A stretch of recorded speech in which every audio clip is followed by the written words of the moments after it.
Alam mo ba na ang pinakamayamang coastal community sa Pilipinas ay dating isang napakahirap na fishing village? Ito ang kwento ng Oslob sa Cebu na naging milyonaryo dahil sa whale sharks. Noon, ang mga fisherman dito tulad ni Bro Yun Palermo ay kumikita lang ng $2 kada araw sa pangingisda. Ngayon, kumikita siya ng mahigit $200 bilang whale shark tour guide. Paano nangyari ito?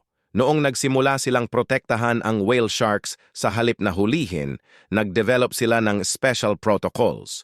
Pinapakain nila ang mga whale sharks tuwing umaga, bawal hawakan, at may rotation system para sa mga tourists. Ang dating mga poacher ay naging world-class protectors ng whale sharks. Nagtuturo pa nga sila ngayon sa international marine biologists kung paano alagaan ang mga ito. Ang community-based tourism model nila ay kumikita na ng $25 million kada taon.